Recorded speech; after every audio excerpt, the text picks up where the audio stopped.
Aziza, bonjour.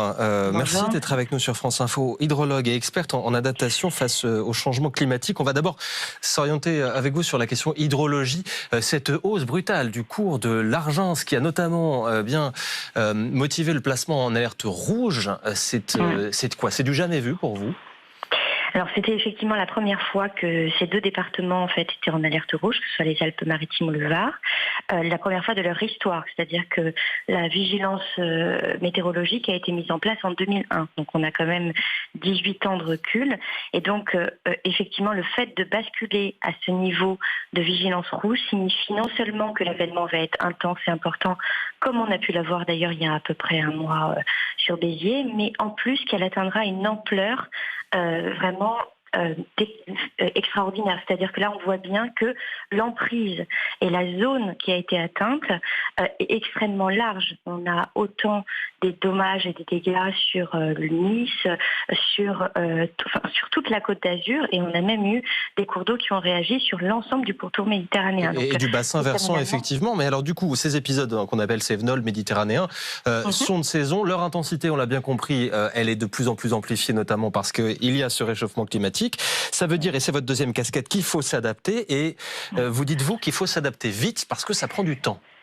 C'est ça. En fait, si vous voulez, les politiques d'adaptation prennent du temps tout simplement parce qu'il faut venir dans chaque maison expliquer à chaque habitant quels sont ses moyens de protéger sa maison, parce qu'il est possible jusqu'à une certaine hauteur d'eau de se protéger en fait de l'entrée de ces eaux boueuses qui pénètrent à l'intérieur de la maison. C'est quelque chose qui est aujourd'hui faisable sur le plan technique. Le problème, c'est qu'il faut encore aller l'expliquer aux populations, aller mettre en place les travaux qui vont permettre à ces maisons de perdurer, tout simplement parce que les gens n'en peuvent plus. Après une, deux inondations, on voit bien là qu'il y a une forme de lassitude, des gens qui déjà veulent partir de chez eux, donc des territoires qui risquent d'être totalement désertés. Le problème, c'est que partir d'un territoire pour aller dans un autre, faut-il encore qu'il ne soit pas en zone inondable.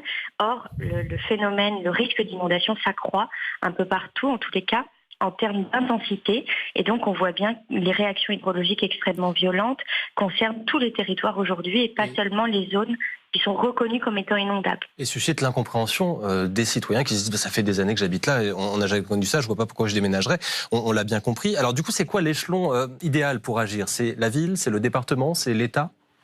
Je pense que l'échelon idéal, c'est la ville, tout simplement parce que le maire est vraiment le premier maillon en fait dans la chaîne de liaison en rapport avec les populations. Donc on voit très bien d'ailleurs que les maires, durant cette crise, qui ont été extrêmement proches de leurs habitants, ont permis des bonnes prises de décision et surtout des informations qui ont conduit à des comportements plus de protection.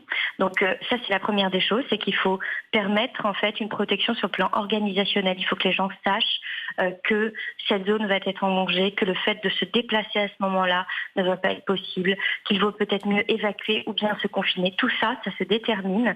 On est capable de le prévoir en hydrologie et on est capable de transmettre ça aux populations. Donc il faut que ce travail de communication continue. Ensuite, il faut ce travail de protection à l'échelle de la maison et le travail d'organisation à l'échelle communale qui permet en fait à chacun de pouvoir se protéger, surtout de prendre les populations et de savoir où les placer. Tout simplement, je vous donne un exemple. Dans de nombreux plans communaux de sauvegarde qui sont ces fameux plans de gestion de crise, parfois on se retrouvait avec des gymnases auxquels on proposait effectivement aux personnes d'évacuer, et puis on se rendait compte après coup que c'était eux-mêmes des zones inondables. Donc toutes ces erreurs et toutes ces incohérences, il faut mieux les gérer avant la crise.